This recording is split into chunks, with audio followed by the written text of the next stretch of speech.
आप सब पर सलामती हो। चराग जल भी रहा है, हवा का डर भी है, मेरी दुआओं पे लेकिन तेरी नजर भी है। घरों को फूंकने वाले जरा ये देख भी ले, उसी गली में सुना है कि तेरा घर भी है। अभी से फितनाए दुनिया से डर गए यारो, अभी तो फितनाए अफलाक की खबर भी है। नाज़रीन, मैं हूं यासिर रशीद और आप मेरा व्लॉग देख रहे हैं। नाज़रीन, हुकूमत और सियासी हरीफ का सौतन का खेल जारी है, जिसमें पहले तो एक दूसरे को ज़द-ओ-कोब करने और गलत साबित करने के वार जारी थे, और अब सियासी हरीफ को पाबंदे सलासिल रखने और उससे सफाई का मौका ना देने के ओछे हथकंडे इस्तेमाल किए जा रहे हैं, जिसमें लतीफ़ खोसा का लिफ्ट में घंटों फंसे रहना शामिल है। ऐन मुमकिन था कि आज चेयरमैन पीटीआई की जमानत हो जाती, लेकिन सीनियर वकील लतीफ़ खोसा अदालत की लिफ्ट में घंटों फंसे रहे, जिसकी वजह से अदालती समाअत पीर तक मुलतवी कर दी गई। हुजूर वाला, ये तो बिल्कुल ऐसे ही है जैसे आप नहाने जाएं और पानी की टंकी खाली हो जाए। ये तो ऐसे लगा जैसे दिन भर घर में बहुत गंद पड़ा हो और मेहमान आ जाए। हुजूर वाला, ये तो बिल्कुल ऐसे है जैसे हंडिया बनाते हुए तो मिर्च ठीक लगे, लेकिन खाते हुए वो चुभने लगे। ये तो बिल्कुल ऐसे ही है जैसे सख्त धूप में यालाबारी शुरू हो जाए। 3 माह पहले बनी बिल्डिंग के लिफ्ट में इतनी जल्दी खराबी का आ जाना अच्छा शगुन नहीं होता। और मजीद हैरत की बात कि अमले को इस तकनीकी काम को करने में घंटों लग गए। लतीफ़ खोसा साहब अपनी जान का सदका दें, क्योंकि अगर आपकी जगह कोई और वकील होता तो इशारा समझने के बाद केस से अलहदा होने का इरादा कर चुका होता। समाअत का क्या है, वो तो पीर को भी हो जाएगी, लेकिन पीर को निकलते वक्त अपनी गाड़ी के टायर जरूर चेक कर लीजिएगा। हुजूर वाला, आपके इस खेल और ओछे हथकंडों ने अवाम को कहीं का नहीं छोड़ा। अवाम आपकी चालों से तंग आ चुके हैं, बिजली के बिलों से तंग आ चुके हैं, 2 वक्त की रोटी से तंग आ चुके हैं, और सबसे बढ़कर वो आपसे तंग आ चुके हैं। इस्लामाबाद हाई कोर्ट ने इलेक्शन कमीशन के वकील अमजद परवेज की अदम पेशी के बायस चेयरमैन पीटीआई के सजा मुअत्तली की दरखास्त पर समाअत पीर तक मुलतवी कर दी है। इस्लामाबाद हाई कोर्ट के चीफ जस्टिस आमिर फारूक की सरबराही में बेंच ने चेयरमैन पीटीआई के सजा मुअत्तली के लिए दायर दरखास्त पर समाअत की, जिस सिलसिले में इलेक्शन कमीशन के वकील अमजद परवेज एडवोकेट के मुआविन वकील अदालत में पेश हुए, जबकि अमजद परवेज बीमारी के बायस पेश न हो सके। यह अलग बात कि हमारी मईशत भी बीमार पड़ी है, ये पूरा मुल्क बीमार पड़ा। अमजद परवेज साहब के मुआविन वकील ने अदालत से कहा कि पिछले 8 माह से हमने इल्तवा नहीं मांगा, डॉक्टर्स ने बेड रेस्ट तजवीज़ किया और मेरा वकालतनामा इस केस में नहीं है। इस पर जस्टिस आमिर फारूक ने कहा कि सजा मुअत्तली की दरखास्त अब क्रूशल स्टेज पे है। 15 से 20 मिनट में दलाइल मुकम्मल हो जाने थे। जुमे को डीबी नहीं थी, हम केस को पीर तक मुलतवी कर सकते थे, मगर नहीं किया। हम भी ट्रायल कोर्ट वाला काम कर सकते हैं, मगर ऐसा नहीं करेंगे। ट्रायल कोर्ट ने जो किया वो गलत किया। यानी यहां पे इस्लामाबाद हाई कोर्ट इस बात का एतराफ कर रही है कि ट्रायल कोर्ट ने जहां पे हक के दिफा नहीं दिया, वो गलत इकदाम उठाया। चीफ जस्टिस ने कहा कि हम इसको पीर तक मुलतवी करते हैं, और अगर कोई ना भी आया तो फैसला कर देंगे। इस दौरान चेयरमैन पीटीआई के वकील लतीफ़ खोसा ने कहा कि एक शख्स 20 रोज से जेल में है, फिर चेयरमैन पीटीआई को मजीद 3 दिन अंदर रखेंगे, फिर हम अदालत में पेश नहीं होंगे, आपने जो करना है वो कर लें। बाद में अदालत ने इलेक्शन कमीशन के वकील अमजद परवेज एडवोकेट की इल्तवा की दरखास्त मंजूर करते हुए समाअत को पीर तक मुलतवी कर दिया। चेयरमैन पीटीआई की एहलिया बुशरा बीबी ने दूसरी जानिब सुप्रीम कोर्ट में बयान हल्फी जमा करवाया, जिसमें उन्होंने अदालत से चेयरमैन पीटीआई की खराब सेहत का नोटिस लेने का मुतालिबा किया। ये पाकिस्तान की मौजूदा कानूनी मंजरनामे की सूरत हाल है, जिसमें हमें यह दिखाई देता है कि जहां पर एक जानिब बर्रियत के परवाने हैं, एक जानिब अदालती दायरा कार जो है वो ये देखता है कि नैब के दायरा इख्तियार में ये चीज़ आती है या नहीं आती। नैब तरामीमी एक्ट के बाद सूरतनामा क्या बना है, उसके बाद एक तरफ से किसी को रिलीफ है और दूसरी तरफ पेशियों पर पेशियां हो रही हैं। लेकिन बात यहीं पे नहीं रुकती। ये पेशियां अगर हो भी जाएं, जमानत हो भी जाए, तो तगड़े केस तैयार हैं। दीगर जो केसेस हैं उसके अंदर पकड़ हो जाएगी और मंजरनामा जो है वो तूल पकड़ता दिखाई दे जाएगा। इसी वजह से जो बाहर बैठे हुए हैं वो यहाँ पे आना नहीं चाह रहे, यहाँ पे बैठे हुए बाहर जाने पर राजी नहीं है। दूसरी तरफ अगर मौजूदा सियासी मंजरनामा देखें तो आपको याद होगा कि एतजाज़ एहसन साहब और लतीफ़ खोसा साहब, इनकी बुनियादी रुकनीत पाकिस्तान पीपल्स पार्टी की जानिब से मुअत्तल होने की 2-3 माह पहले खबरें मंजर आम पे आई थी। लेकिन आज पाकिस्तान पीपल्स पार्टी की सेंट्रल एग्जीक्यूटिव कमेटी का इजलास हुआ है, जिसमें एतजाज़ एहसन साहब ने इंतखाबात 90 रोज़ में कराने से मुतल्लिक कानूनी दलाइल भी सामने रखे हैं। एतजाज़ एहसन साहब CEC के मेंबर थे, chairman people's party Bilawal Bhutto Zardari साहब की जानिब से कोई हुक्मनामा जारी नहीं हुआ था, लेकिन पंजाब की तरफ से ये हुक्मनामा जारी हुआ कि उनकी पार्टी की बुनियादी रुकनीत मुअत्तल की जाती है, CEC से उन्हें अलहदा कर दें। लेकिन बाद में उनके मुखालिफ बयानात किसी के नहीं आते रहे।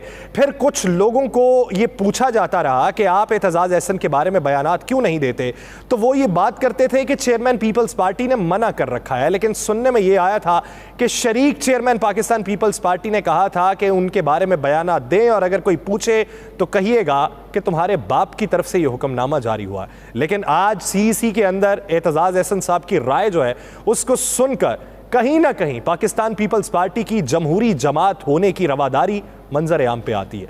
दूसरी तरफ अगर बात करें अटक जेल में कैद साबिक वजीर आजम की, तोशा खाना केस में सजा मुअत्तली की दरखास्त पर समाअत आज इस्लामाबाद हाई कोर्ट में हुई, जिससे पहले उनके वकला पर उम्मीद दिखाई देते थे कि वो जल्द ही रिहाई पा सकते हैं। ये इम्कान बज़ाहिर उस वक्त पैदा हुआ था जब बुध को सुप्रीम कोर्ट के चीफ जस्टिस उमर अता बंदियाल ने ट्रायल कोर्ट के फैसले के खिलाफ दरखास्त पे समाअत के दौरान उसमें खामियों की निशानदेही की थी। एक चीज़ वाज़ेह है कि जेल में कैद चेयरमैन PTI को दरपेश कानूनी चैलेंजेस में मजीद इजाफा हुआ है। जिस तरह बुध को लाहौर की इंसदाद दहशतगर्दी की एक अदालत ने 9 मई को जलाओ घेराव पर दर्ज मुकदमे में मुश्तरका तहकीकाती टीम को चेयरमैन PTI की गिरफ्तारी और तफ्तीश की इजाजत दी थी। रवा माह विफाकी तहकीकाती इदारे यानी फेडरल इन्वेस्टिगेशन एजेंसी ने साइफर गुमशुदगी केस में चेयरमैन PTI के खिलाफ ऑफिशियल सीक्रेट एक्ट के तहत मुकदमा दर्ज कर रखा है। इस संबंध में इस्लामाबाद की खुसूसी अदालत ने साबिक वज़ीर ख़ारजा शाह महमूद कुरैशी को 4 रोज़ा जिस्मानी रिमांड पर FIA के हवाले किया था। तो इसी सूरत हाल के तनाजुर में दूसरी तरफ कल इस्लामाबाद के अंदर जितने भी मुकदमात 9 मई को लेकर दर्ज किए गए थे उनमें एक इंसदाद दहशतगर्दी की दफ़ा का मजीद इजाफा कर दिया गया। यानी एक तरफ से अगर रिहाई मुमकिन होती है तो दूसरी तरफ से फिर पकड़ धकड़ का अमल शुरू हो जाएगा। तो पाकिस्तान का मुआशी मंजरनामा ये है, कानूनी मंजरनामा भी आपने देखा, सियासी मंजरनामा भी देखा।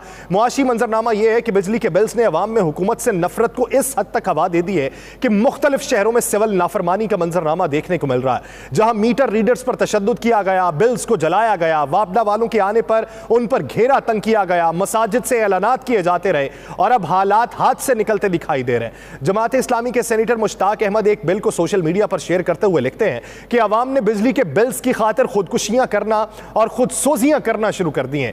यह वर्सेक रोड पेशावर की एक दुकान का बिजली बिल है जो उनकी जानिब से शेयर होता है। लिखा जाता है कि इसमें 13 मुख्तलिफ किस्म के टैक्सेस लिए जा रहे हैं। बिजली 18,000 की खर्च हुई है, 16,000 के टैक्स बिल में शामिल करके बिजली का बिल 34,000 कर दिया गया और अब कीमतों में हालिया 5 रुपए 40 पैसे फी यूनिट भी इजाफा कर दिया गया। वो लिखते हैं कि गुज़श्ता दिनों पेशावर के रिहायशी नबी गुल ने जो इशरत सिनेमा चौक गुलबहार पेशावर में एक PCO चला रहा था, उसने पिछले माह 23,000 बिजली का बिल आने पर मोटरसाइकिल बेचकर बिजली का बिल अदा किया और इस माह 29,000 बिल आ गया तो तंग आकर खुद पर पेट्रोल छिड़क कर आग लगा दी। वो लिखते हैं कि हुक्मरानों डरो उस वक्त से जब अवाम अपने ऊपर तेल छिड़कने की बजाय आपके महलात और ऐशो इशरत के ऐवानों की तरफ तेल छिड़कने के लिए लपकेंगे। हुक्मरानों खुदारा इस मुआशी दहशतगर्दी को रोको, अवाम का मुआशी कत्ल बंद करो, बिजली, गैस, पेट्रोलियम मसनूआत, ज़रूरियात ज़िंदगी और अद्वियात की कीमतों में इजाफा बंद करो। अभी तो हमें ही रोया जा रहा है, अभी तो मौजूदा सूरत हाल के तनाजुर में हम ही रो रहे हैं।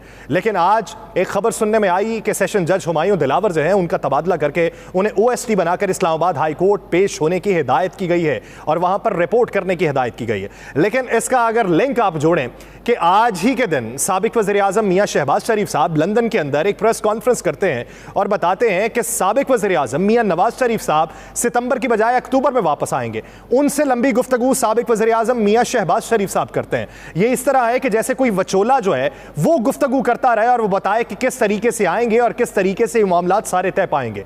वो कहते हैं कि ये वापस आएंगे, मुकदमात का सामना करेंगे। और इधर पाकिस्तान के अंदर के जब सुप्रीम कोर्ट में चेयरमैन PTI की दरखास्त के ऊपर समाअत हुई थी, कंडक्ट के ऊपर बातचीत की गई और इस्लामाबाद हाई कोर्ट के चीफ जस्टिस के ऊपर भी अदम एतमाद का इजहार किया गया और इस्लामाबाद हाई कोर्ट के अंदर सेशन जज के ऊपर तहफ़्फ़ुज़ात का इजहार किया गया, तो दोनों तरफ तहफ़्फ़ुज़ात के इजहार में सुप्रीम कोर्ट ने पहले ये बात की कि जो कंडक्ट था हुमायूं दिलावर का वो गलत था। एक ही दिन हक के दिफा दिए बगैर आपने फैसला किस तरीके से सुनाया। तो दूसरी जानिब आज इस्लामाबाद हाई कोर्ट ने भी ये बात की कि सेशन कोर्ट ने गलत किया, हम ऐसा इकदाम नहीं उठाना चाहते, और बाद में हुमायूं दिलावर साहब की तब्दीली हो गई। अब इससे क्या तासुर आता है? इससे तासुर यह आता है कि एक केस के अंदर तो रिलीफ मिलता हुआ दिखाई दे रहा है, लेकिन जो दीगर केसेस बन रहे हैं उनका क्या बनेगा? अब इसी को लेके जो बाहर बैठे हुए हैं उनकी वापसी के इरादे तब्दील हो गए। दूसरा यह कि अदालत उज़्मा से पकड़ ना हो जाए तब तक इरादा ही उन्होंने तब्दील कर लिया। यह इरादा जो तब्दील किया गया है, इस पे वापसी का इरादा कब होगा? ये जो ब्लेम गेम जारी है, इस ब्लेम गेम में किसको फायदा होगा? और दूसरी बात यह कि यहां पर जो गेम चलती रही है, चक्कर किसे दिलाया जा रहा है? चक्कर किसे आएंगे? अभी तक तो आवाम को चक्कर आते रहे और आवाम ही उसे भुगतते रहे। आने वाले दिनों में कौन चक्कर खा के गिरता है ये वक्त बताएगा। लेकिन उधर जेल में बैठे हुए ने जबरो सितम सहने की रुदादों वाली किताबें पढ़ना शुरू कर दी हैं। जो आपके मुताबिक जेल में एक रात नहीं गुजार सकता था, वो जेल में जिंदगी गुजारने वालों की सवाने हयात पढ़ने में मशगूल हो चुका है। अब देखना यह भी है कि इस पर शुगर लगता है, और आप में से किसी के साथ कब तक शुगर लगेगा। आवाम से तो बहुत शुगर लगाया जा चुका। मुझे दीजिए इजाजत, अल्लाह के बाद।